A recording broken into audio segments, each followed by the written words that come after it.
Jai Hind everyone. Welcome to Study with AK. My name is Aditya and in today class we are going to cover the topic drainage system and patterns. तो क्या हालचाल, कैसे हैं आप सभी लोग। I hope आप सभी लोग एकदम बढ़िया होंगे। आप लोगों की पढ़ाई लिखाई एकदम बढ़िया चल रही होगी। If you are watching this lecture for the first time then let me tell you that हमारी एक सीरीज चल रही है जिसके अंदर मैं आप लोगों को फिजिकल ज्योग्राफी की बुक जो सविंद्र सिंह सर द्वारा लिखा गया है उसको चैप्टर बाय चैप्टर पढ़ाने का प्रयास कर रहा हूँ। So if you are interested in this series, इसका लिंक जो है मैं आपको डिस्क्रिप्शन में दे दूँगा, आप वहाँ से जाके इसको देख सकते हैं। तो इसी के साथ शुरू करते हैं अपने क्लास को बिना किसी और देरी के।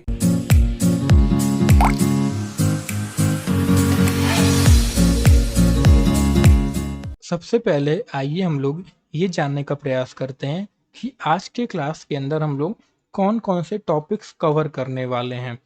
सबसे पहले हम लोग ड्रेनेज सिस्टम के अंदर मीनिंग एंड कॉन्सेप्ट के बारे में पढ़ेंगे। इसके अंदर बेसिकली हम लोग जो आपके अलग अलग शब्द होते हैं, बेसिकली कह सकते हैं जो आपकी डिफरेंट टर्मिनोलॉजी होती हैं ड्रेनेज सिस्टम से रिलेटेड, उनके बारे में हम लोग पढ़ेंगे। जैसे आपका ड्रेनेज क्या होता है, ड्रेनेज सिस्टम क्या होता है, ड्रेनेज बेसिन का मतलब क्या होता है, कैचमेंट एरिया क्या होता है, वाटर शेड क्या होता है। इसके बाद हम लोग टाइप्स ऑफ ड्रेनेज सिस्टम के बारे में पढ़ेंगे। इसके अंदर बेसिकली हम लोग दो तरह की ड्रेनेज सिस्टम के बारे में पढ़ेंगे। पहला आपकी सिक्वेंट ड्रेनेज सिस्टम और दूसरा इनसिक्वेंट ड्रेनेज सिस्टम।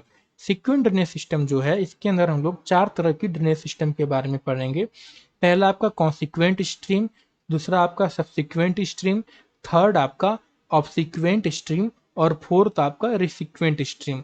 उसके बाद इनसिक्वेंट ड्रेनेज सिस्टम के अंदर हम लोग दो तरह की ड्रेनेज सिस्टम के बारे में पढ़ेंगे। पहला आपका एंटीसीडेंट स्ट्रीम और दूसरा आपका सुपर इम्पोज्ड स्ट्रीम। ठीक है, तो ये है ओवरऑल टॉपिक जिसके बारे में हम आज की क्लास के अंदर पढ़ने वाले हैं। ड्रेनेज पैटर्न का जो टॉपिक है उसको हम लोग अपने अगले क्लास में कवर करेंगे। ठीक है, तो सबसे पहले आइए हम बात करते हैं आपका ड्रेनेज का। ड्रेनेज को आइए हम लोग कुछ इस तरीके से समझने का प्रयास करते हैं। मान लीजिए एक आपका एक पॉइंट हो गया, इस पॉइंट से क्या हुआ, वाटर फ्लो कर रहा है। तो ड्रेनेज का मतलब ये होता है कि जब आपका वाटर जो है एक क्लियरली डिफाइंड पाथवे से फ्लो करता है, क्लियरली डिफाइंड कोर्स से फ्लो करता है, वो आपका ड्रेनेज कहलाता है। अभी ड्रेनेज आपका रिवर का भी हो सकता है। ठीक है, आपके जो नाला पाए जाते हैं आपके आसपास, उस नाला का भी ड्रेनेज हो सकता है। या आपके घरों में जो आपके पाइप लगे होते हैं, जैसे जिधर से आपके पानी फ्लो होता है, वो भी आपका ड्रेनेज होता है। यानी ड्रेनेज का सिंपल मतलब ये होता है कि जब वाटर जो है आपका एक क्लियरली डिफाइंड पाथवे से फ्लो करता है। ठीक है, उसके बाद एक और चीज़ यहाँ पे होता है कि अगर ड्रेनेज नहीं हो किसी चीज़ का, एक क्लियरली डिफाइंड पाथवे नहीं हो, तो वहाँ पे बेसिकली क्या होता है, वहाँ पे फ्लड जैसी सिचुएशन क्रिएट हो जाती है। जैसे मान लीजिए ये आपका एक रोड है। ठीक है, क्या है, ये आपका एक रोड है। अब इस रोड पे बेसिकली मान लीजिए पानी, बारिश हुआ, तो बारिश हुआ, यहाँ पे नाला और कुछ नहीं बना था, तो बारिश हुआ तो क्या होगा, यहाँ पे पानी जो होगा ये पूरे एरिया में क्या होगा, फैल जाएगा, पूरे एरिया में फ्लड जैसा सिचुएशन क्रिएट हो जाएगा। लेकिन यहीं पे हमने अब क्या किया कि यहाँ पे हमने बेसिकली डिफरेंट एक नाला बना दिया। क्या किया हमने, यहाँ पे एक नाला बना दिया। तो जब बारिश होगा तो वाटर जो होगा यहाँ पे बीच में फैलने की बजाय क्या होगा, क्या होगा, वाटर जो होगा बीच में फैलने की बजाय अब जो होगा वो क्या होगा, इस एरिया से बहने लगेगा। ठीक है, तो ये आपका क्या हुआ, जैसे बीच पहले क्या था, हमने कोई इसका एक क्लियर पाथवे नहीं था, लेकिन जब क्लियर पाथवे बना तो क्या हुआ, एक ये इस नाले से बहने लगा और फ्लड जैसी सिचुएशन जो थी वो नहीं क्रिएट हुई। ठीक है, ये एक एक्स्ट्रा पॉइंट था, मैंने आपको बता दिया। ठीक है, और इस क्लास के अंदर जो आपका ड्रेनेज होगा या ड्रेनेज सिस्टम जो होगा वो हम अपना रिवर के बारे में बात करेंगे, ना कि आपके नाला या आपके घर के अंदर जो पाइपिंग सिस्टम का जो ड्रेनेज होता है उसके बारे में। ठीक, इसके बाद आता है आपका क्या, ड्रेनेज सिस्टम आता है। तो देखिए ड्रेनेज सिस्टम को आइए हम लोग इस तरह समझने का प्रयास करते हैं। जैसे मैंने बताया था, क्या, मान लीजिए आपका एक रिवर हो गई, एक रास्ते से बह रही है। ठीक है, अब इस रिवर को क्या हुआ, कुछ नदियों ने आके इस रिवर को क्या किया, ज्वाइन कर लिया। क्या किया, इस रिवर को कुछ नदियों ने आके ज्वाइन कर लिया। तो इससे क्या हुआ, इनके जो हुआ एक नेटवर्क बना ना, जैसे आपके आप एक टावर होता है। ठीक है, और आपकी मोबाइल जो होती हैं, डिफरेंट मोबाइल जो होती हैं इस टावर से जुड़ी होती हैं, तो क्या होता है, इनका एक नेटवर्क बनता है, राइट। तो वैसे ही जब ये नदियां होती हैं, जब डिफरेंट नदियां की मिलती तो इनका एक नेटवर्क बनता है। तो इसी नेटवर्क को हम क्या कहते हैं, ड्रेनेज सिस्टम कहते हैं। क्या कहते हैं, ड्रेनेज सिस्टम कहते हैं। ठीक। इसके बाद आता है आपका क्या, आपका बेसिकली आता है ड्रेनेज बेसिन। ड्रेनेज बेसिन आपका देखिए, इसको इस तरह से हम इसमें प्रयास करते हैं। ड्रेनेज बेसिन जो होता है, जिस जिस एरिया से आपका वाटर जो होता है फ्लो करता है, रिवर जो होती है वाटर को ड्रेन करती है, वो आपका क्या कहलाता है, ड्रेनेज बेसिन कहलाता है। ठीक। इसके बाद आता है आपका क्या, कैचमेंट, यानी ये पूरा ओवरऑल जहां जहां से आपका वाटर फ्लो कर रहा है ना इस एरिया से, ये आपका क्या कहलाया, ड्रेनेज बेसिन कहलाया। इसके बाद आता है आपका क्या, कैचमेंट एरिया।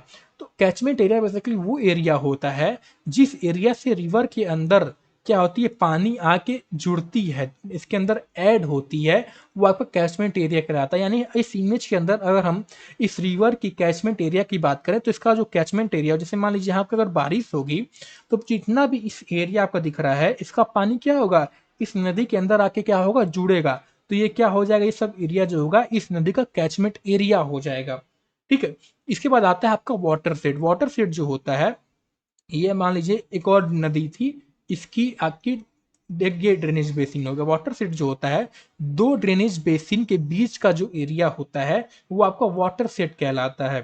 ठीक है। इसको इस तरह से समझने का प्रयास करते हैं। जैसे मान लीजिए अगर हमने बात की क्या, इंदस रिवर की, इंदस रिवर आपका एक क्या हुआ, एक ड्रेनेज कहलाएगी। लेकिन जब हम इंदस रिवर प्लस उसकी ट्रिब्यूटरीज की बात करेंगे, तो वो आपकी क्या कहलाती है, इंदस रिवर सिस्टम कहलाती है, यानी एक ड्रेनेज सिस्टम कहलाती है। अब एक तरफ आपकी इंदस रिवर सिस्टम हो गई, एक तरफ आपकी गंगा रिवर सिस्टम हो गई। ठीक है। तो इनके बीच का जो एरिया होगा, इनको जो एरिया को डिवाइड करेगी, वो आपकी क्या कहलाती है, आपकी बेसिकली वाटर सेट कहलाता है। और इन सब रिवर्स में जहां जहां से पानी आके जुड़ रहेगी, वो इन रिवर का क्या हो जाएगा, कैचमेंट एरिया हो जाएगा। एक और चीज यहाँ पे, कैचमेंट एरिया आपकी बेसिकली दो तरह की इसमें केस बनता है। पहला क्या, पहला होता है आपका रिवर बेसिन और दूसरा होता है आपका वाटर शेड। जो बड़ी नदियों का कैचमेंट एरिया होता है वो आपका रिवर बेसिन कहलाता है, और छोटी नदियों का जो कैचमेंट एरिया होता है वो आपका वाटर शेड कहलाता है।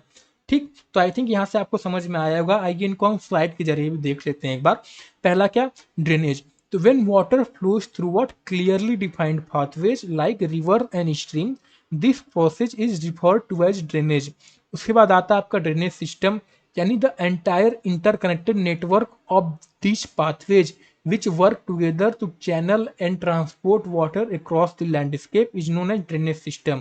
फिर आपका आता है drainage basin, an area drained by a river and tributaries is called drainage basin.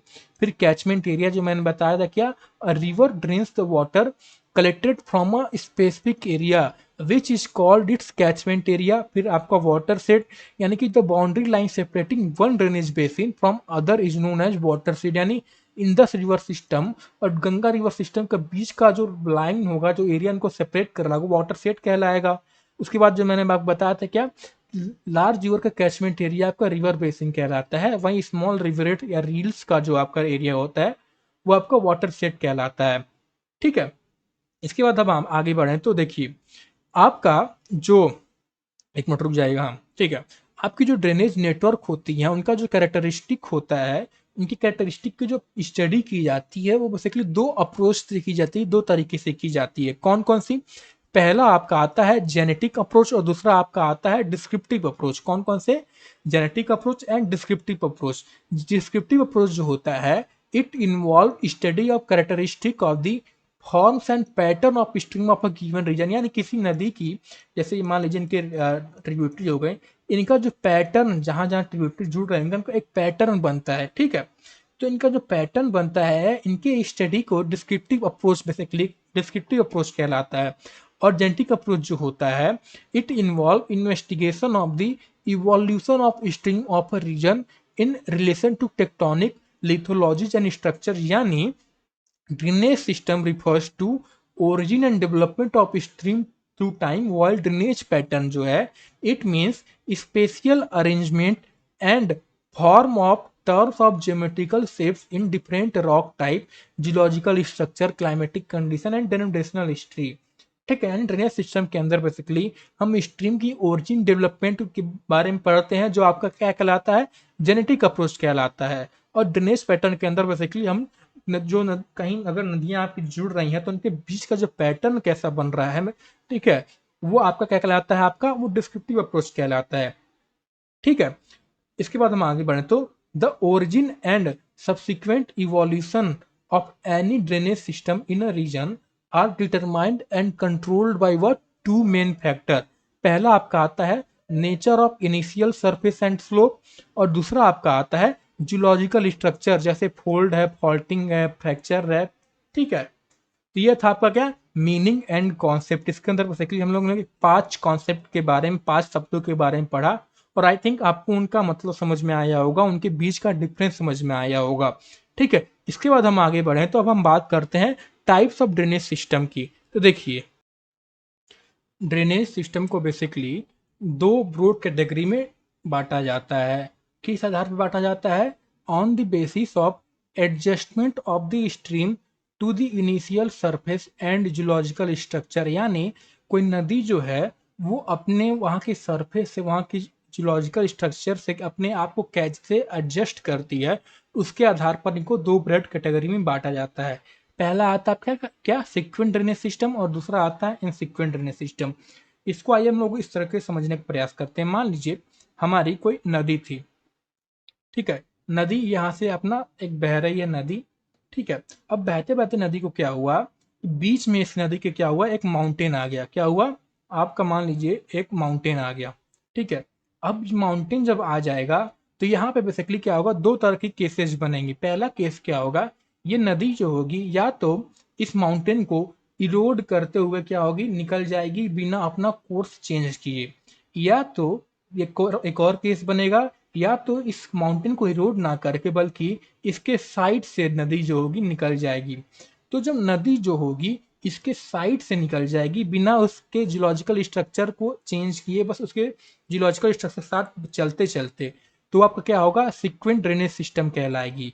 और वहीं पे अगर रिवर जो होगी वो आपका बेसिकली कहीं भी अपलिफ्ट होगा, उस माउंटेन को इरोड करते हुए बिना अपना कोर्स चेंज किए हुए जाए, बिना अपना कोर्स चेंज किए हुए जाएगी, तो वो आपका क्या कहलाएगा, इनसिक्वेंट ड्रेनेज सिस्टम कहलाएगा। ठीक है। तो आइए इनको हम डिटेल में समझने का प्रयास करते हैं। पहला आता है आपका क्या, सिक्वेंट ड्रेनेज सिस्टम। तो ये वो सिस्टम होते हैं, आर दोज स्ट्रीम्स और river which follow the regional slope and are well adjusted toward geological structure. जो मैंने आपको बताया कि अगर कोई नदी बह रही होगी, उसके बीच में आपका माउंटेन आएगा, तो ये क्या करेंगी, ये इस माउंटेन को इरोड नहीं करेंगी बल्कि इसके साइड से निकल जाएंगी। ये क्या होती है, वेल एडजस्टेड होती हैं जियोलॉजिकल स्ट्रक्चर से, ये अपने आप को एडजस्ट कर लेती हैं जैसा आपका जियोलॉजिकल स्ट्रक्चर होता है, जैसा वहाँ का स्लोप होता है। ठीक है। ये जैसा मैंने आपको बताया था अभी, सीक्वेंट ड्रेनेज सिस्टम आपकी 4 तरह की होती हैं। पहला आता है आपका कॉन्सिक्वेंट स्ट्रीम। तो कॉन्सिक्वेंट स्ट्रीम वो स्ट्रीम होती हैं जैसे, ये बेसिकली किसी भी एरिया में सबसे पहली जो नदी इमर्ज होती है, सबसे पहली जो नदी आपकी निकलती है, बहती है, वो आपका क्या कहलाती है, कॉन्सिक्वेंट स्ट्रीम कहलाती है। यानी are the first stream river और streams that form in a particular area. ठीक है। They follow the initial slope और angle of the land where they start. यानी अगर यहाँ मान लीजिए किसी लैंड का स्लोप आपका इस तरह से है और यहाँ से आपकी एक नदी बहना शुरू की, तो ये क्या होंगी, जिस तरह का स्लोप होगा क्या होंगी, ये उसी स्लोप को फॉलो करते हुए अपनी बहेंगी। ठीक है। इन्हें बेसिकली डीप स्ट्रीम भी कहा जाता है because they follow the natural dip और incline of the land. Dip जो है, जब मैंने आपको फोल्डिंग और फॉल्टिंग के बारे में पढ़ाया था, तो उसके अंदर हम लोगों ने इसके बारे में पढ़ा था। ठीक है। तो सिंपल डिप का यहाँ मतलब आप समझ ले क्या, इंक्लाइन ऑफ द लैंड, यानी जो लैंड का झुकाव होता है उसको फॉलो करते हुए निकल जाती हैं। ठीक है। अब इनके फॉर्मेशन की अगर हम बात करें तो क्या होता है इन एरियाज, अब इनका फॉर्मेशन देखिए, ये 2 तरह के फॉर्मेशन होता है। पहला, इनका जो फोल्डेड रीजन में इनका फॉर्मेशन कुछ दूसरी तरह से होता है, और आपका कोस्टल प्लेन वाले रीजन में इनका फॉर्मेशन जो है दूसरी तरह पे होता है। फोल्डेड रीजन में क्या होता है, in areas where the earth crust has been folded into what, anticlines और सिंक्लाइन। एंटीक्लाइन बेसिकली मान लीजिए अगर कोई माउंटेन है, तो ये एरिया आपका एंटीक्लाइन, ये एरिया आपका सिंक्लाइन होता है। तो जो आपकी फोल्डेड वाले रीजन में जो आपकी कॉन्सिक्वेंट स्ट्रीम होती हैं, ये बेसिकली आपकी कहाँ फॉर्म होती हैं, सिंक्लाइनल ट्रफ में, यानी बेसिकली इस एरिया में आपकी ये कॉन्सिक्वेंट स्ट्रीम फॉर्म होती हैं। इनको बेसिकली, और इन स्ट्रीम को क्या कहा जाता है, synclinal consequent stream, and they often become the main consequent streams in a trellis drainage pattern, जिसके बारे में हम लोग नेक्स्ट क्लास में पढ़ेंगे। और जैसा मैंने बताया, कोस्टल प्लेन में the first stream to be initiated on the newly merge coastal plain are consequent stream. ये क्या होती हैं, they are parallel to each other and thus form parallel drainage pattern, यानी अगर कोई, ये क्या होती हैं, ये पैरेलल होती हैं कोस्टल प्लेन में ईच अदर के, और ये पैरेलल ड्रेनेज पैटर्न फॉलो करती हैं। ठीक है, और इसके बाद हम आगे बढ़ें तो जो लॉन्गेस्ट स्ट्रीम होती है कॉन्सिक्वेंट स्ट्रीम के नेटवर्क में, वो आपकी मास्टर कॉन्सिक्वेंट स्ट्रीम कहलाती है। सबसे जो लंबी नदी होती है कॉन्सिक्वेंट स्ट्रीम वाले के अंदर, वो आपकी मास्टर कॉन्सिक्वेंट स्ट्रीम कहलाती है। ठीक है, इसके मोस्ट आइडियल लैंडस्केप की अगर हम बात करें for the origin and development of consequent drainage, तो वो है आपकी क्या, डोम्स एंड वॉल्केनिक कोन्स। क्योंकि डोम्स एंड वॉल्केनिक कोन्स जो होती हैं, ये आपकी हार्ड रॉक होती हैं। देखिए, रॉक जो हार्ड रॉक, सॉफ्ट रॉक, मैं आपको बता दूं, रॉक आपकी दो तरह की होती है। क्या, आपकी हार्ड रॉक, एक आपकी होती है सॉफ्ट रॉक। तो जो आपकी सॉफ्ट रॉक होती है ना, ये इजीली क्या होती है, इजीली आसानी से इरोड हो जाती है, आसानी से इरोड हो जाती है। वहीं हार्ड रॉक जो होती है, ये आसानी से इरोड नहीं होती हैं। तो डोम्स और वॉल्केनिक कोन्स जो होते हैं, ये हार्ड रॉक से बने होते हैं। तो अगर ये हार्ड रॉक से बने होते हैं, यानी क्या होता है, नदी अगर बहेगी तो इसको इस लैंडस्केप को क्या होगी, प्रभाव नहीं डाल पाएगी। जैसा लैंडस्केप होगा वैसे ही बहेगी, और वही आपका क्या है, कॉन्सिक्वेंट स्ट्रीम कहलाती है। ठीक है, इसके बाद हम आगे बढ़े तो कॉन्सिक्वेंट स्ट्रीम जो है, ये दो टाइप में डिवाइड की जाती है। पहला लॉन्गिट्यूडनल कॉन्सिक्वेंट, और दूसरा होता है आपका लेटरल कॉन्सिक्वेंट। लॉन्गिट्यूडनल कॉन्सिक्वेंट वो होती हैं which follow the depression of syncline folded structure, और वहीं लेटरल कॉन्सिक्वेंट जो होती हैं, दे फॉलो द डिप्रेशन और the sides of the anticline, यानी ये आपकी हर कोई नहीं दी है। तो ये जो होती हैं लेटरल कॉन्सिक्वेंट, ये इस एरिया में बहती हैं, और जो आपकी लॉन्गिट्यूडनल होती हैं वो इस एरिया में बहती हैं। लिटरल को ही आपका क्या कहा जाता है, आपकी सब्सिक्वेंट कहा जाता है, सब्सिक्वेंट स्ट्रीम कहा जाता है, जिसके बारे में आपकी आगे हम पढ़ेंगे। ठीक है, इसका सिंप्लीफाइड एक्सप्लेनेशन अगर मैं आपको समझाऊं तो देखिए, इमेजिन करिए a new piece of land what rising from the sea due to tectonic activity.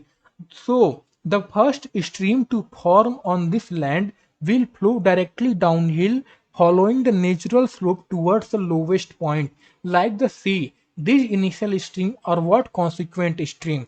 इसका एग्जाम्पल जो है आपका गोदावरी रिवर हो जाता है। ठीक, इसके बाद आता है आपका क्या, सब्सिक्वेंट स्ट्रीम। तो ये सब्सिक्वेंट स्ट्रीम के बारे में, ये जो स्ट्रीम होती हैं that develop after the master consequent stream, यानी कॉन्सिक्वेंट स्ट्रीम के बाद जो दूसरी स्ट्रीम आपकी डेवलप होती है, वो आपकी सब्सिक्वेंट स्ट्रीम होती है। एंड ये जो होती हैं, they often follow path dictated by the geological structure such as softer rock layers fault and join. यानी अगर ये आपका कोई लैंड एरिया है, ठीक है, और इस लैंड एरिया में मान लीजिए ये आपका इतना जो एरिया है, ठीक है, ये आपका हार्ड रॉक से बना हुआ है। तो जो आपकी, और यहाँ से मान लीजिए आपकी नदी अगर फ्लो करी, नदी जो होगी ये इसको हार्ड रॉक को ना फॉलो करके बेसिकली सॉफ्टर रॉक लेयर को फॉलो करती है, या कहीं फॉल्ट हो या कहीं ज्वाइंट हो, उसको बेसिकली क्या करती हैं, ये फॉलो करती हैं। ठीक है, अनलाइक कॉन्सिक्वेंट स्ट्रीम, जैसे मैंने बताया, which follow the original slope, subsequent stream जो होती हैं may flow in different direction depending on what geological structure they encounter. यानी कॉन्सिक्वेंट स्ट्रीम जो होती है वो बेसिकली ओरिजिनल स्लोप को फॉलो करती हैं, पर सब्सिक्वेंट स्ट्रीम जो होती हैं वो जैसी जियोलॉजिकल स्ट्रक्चर को फॉलो करती हैं। यानी ये बेसिकली सॉफ्टर रॉक लेयर या कहीं फॉल्टिंग हुई हो तो उसको फॉलो करती हैं, वीकनेस वीक स्ट्रक्चर को फॉलो करती हैं। ठीक है, some of the scientist have opinion that जो आपकी सब्सिक्वेंट स्ट्रीम होती हैं, they originate on the what flanks of the anticlines and join the master subsequent at almost right angle, which means lateral consequent as refer to above are subsequent. यानी ये अगर वो आपकी consequent stream होगी, ये आपकी किसी वैली में अगर बह रही होगी, ठीक है, और ये आपकी क्या होगी, यहाँ से एक आपकी सब्सिक्वेंट स्ट्रीम, ये आपकी क्या माफ करेगा, आपकी कॉन्सिक्वेंट स्ट्रीम थी। तो सब्सिक्वेंट स्ट्रीम जो होगी यहाँ से आपकी बहते बहते फिर इसको आके राइट एंगल पे ज्वाइन कर लेती है। कुछ लोगों का ये मानना है, वाइल अदर्स का ये कहना है जो सब्सिक्वेंट है ये मास्टर कॉन्सिक्वेंट क्या आती पैरेलल बहती हैं। ठीक है, इसका सिंप्लीफाइड एक्सप्लेनेशन अगर मैं आपको बताऊं तो इमेजिन करिए an area with initial stream that is consequent stream flowing down the natural slope. Over time क्या होगा, as erosion occurs new stream form, these new stream follow path where the rock is softer or where there are fault or joint rather than strictly following the original slope. They may join the initial stream at right angle or flow parallel to them. ठीक है, ये अलग अलग लोगों का अपना मानना है कि ये कोई राइट एंगल पे ज्वाइन करती है, इनके पैरेलल फ्लो करती है। ठीक है, इसका एग्जाम्पल हो जाता है आपका क्या, चंबल रिवर जो कि फॉलो करती है लाइंस ऑफ स्ट्रक्चरल वीकनेस। इसके बाद आता है आपका क्या, ऑब्सिक्वेंट स्ट्रीम। ऑब्सिक्वेंट स्ट्रीम जो होती है, this stream flow opposite direction to the master consequent stream. क्या होती है, अपोजिट डायरेक्शन में फ्लो करती हैं कॉन्सिक्वेंट स्ट्रीम के। इसका सिंप्लीफाइड एक्सप्लेनेशन अगर मैं आपको दूं तो इमेजिन करिए a mountain ridge with a main river flowing down one side. Over time, erosion and other geological forces can create a new stream on the opposite side of the ridge flowing in the reverse direction. This new stream is subsequent stream। यानी मान लीजिए ये आपका कोई structure था, यहां से आपकी क्या थी, नदी जो थी आपकी बह रही थी, नदी आपकी बह रही थी। इरोजन की वजह से क्या हुआ, ये स्ट्रक्चर जो था आपका, ठीक है, एक मिनट, ये स्ट्रक्चर जो था आपका ये अब इस तरह से हो गया रोज होते होते, और इसके इस तरफ भी क्या हुआ, अब एक और नई रिवर आपकी क्या हुई, फॉर्म हो गई। इस तरफ से भी रिवर फॉर्म हो गई। तो ये जो रिवर आपकी फॉर्म है ये आपकी ऑब्सिक्वेंट स्ट्रीम कहलाती है। इसका एग्जाम्पल हो जाता है बानस रिवर। जरूर नहीं कि, ठीक है, हो सकता है ये रिवर यहाँ से हट जाए और ये रिवर पूरी इस तरह डायरेक्शन में फ्लो करने लगे। ठीक है, दोनों केस, कोई भी केस आपका हो सकता है। इसके बाद आता है आपका क्या, रिसिक्वेंट स्ट्रीम। तो रिसिक्वेंट स्ट्रीम जो होती हैं, देखिए एक मिनट, रिसिक्वेंट स्ट्रीम जो होती हैं आर रिवर और stream that flow in the same direction as the original, क्या हो गया भाई, as the original consequent stream. यानी रिसिक्वेंट स्ट्रीम जो होती हैं ये कॉन्सिक्वेंट स्ट्रीम के ही डायरेक्शन में फ्लो करती हैं, बट ये जो होती हैं ये बहुत बाद में डेवलप होती हैं। They form after the landscape has evolve further and follow a similar path to the initial slope, maintaining the same direction as the original consequent stream.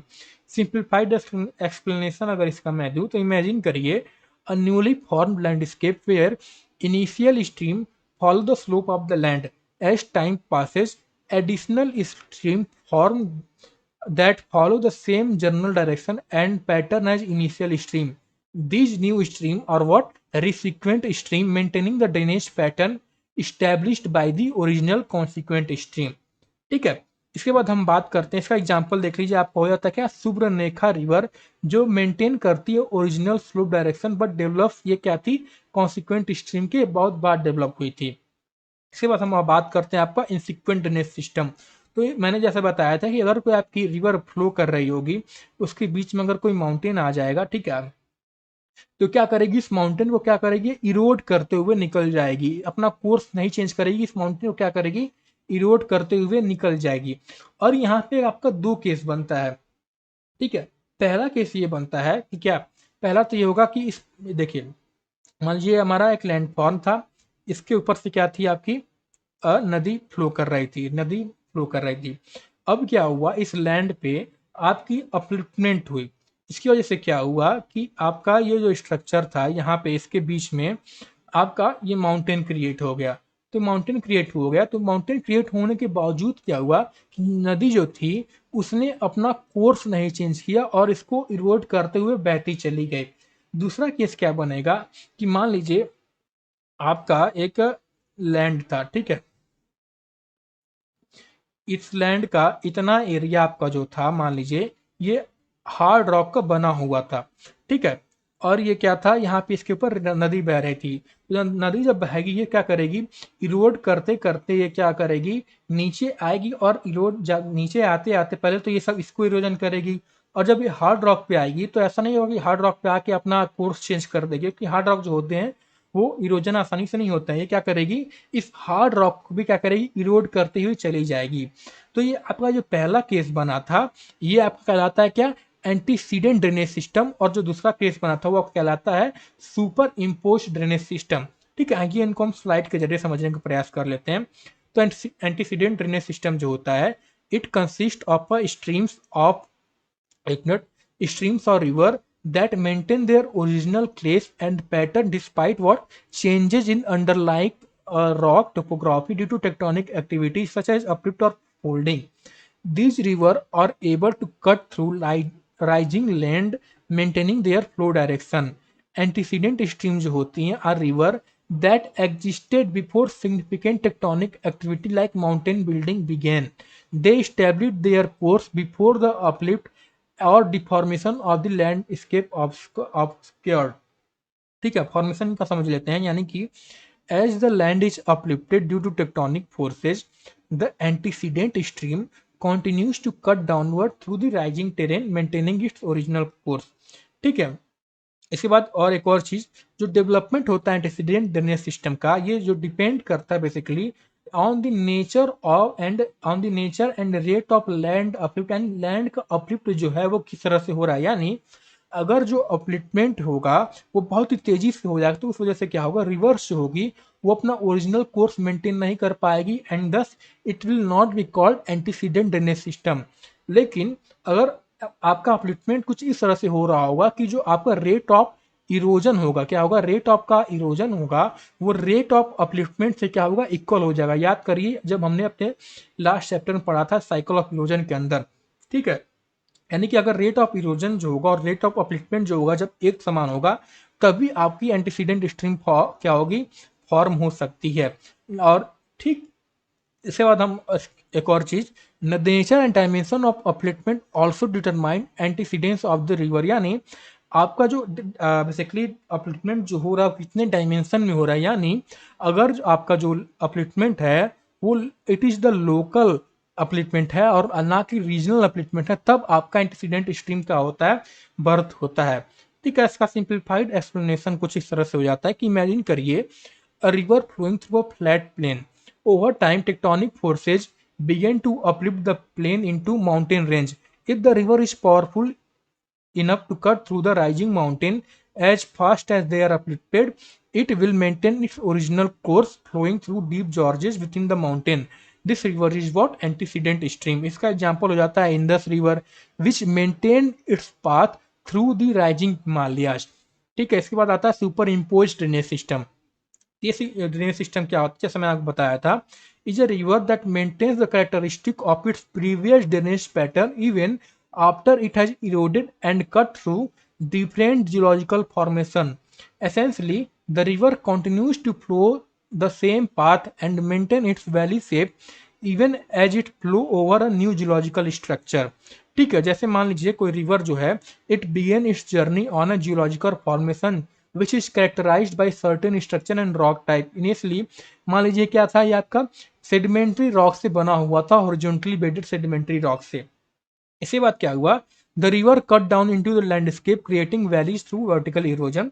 This erosion happens primarily through down cutting where river weared away the rock beneath its deepening its valley. इसके बाद क्या हुआ, over time the geological structure beneath the river changes, यानी आपका जो sedimentary horizontal rock था वो change होके क्या हुआ, आपकी फोल्डेड सेडिमेंट्री बेड्स या कह सकते हैं डोम्ड स्ट्रक्चर या बैथलिथ इंट्रूसिव, जो आपका क्या होता है जब हमने बेसिकली वॉल्केनिक लैंडस्केप के बारे लैंड फॉर्मेशन के बारे में पढ़ा था तो उस वहां पे हमने बैथलिक के बारे में कवर किया था, या बैथलिक से कन्वर्ट हो जाए तो क्या होगा, despite the change in geological structure जो रिवर होगी it continues to flow along its original path.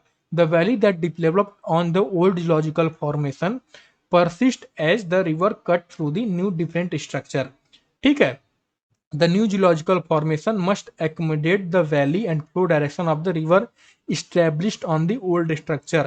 Thus, the river drainage pattern originally formed on the upper formation is what superimposed on the lower formation.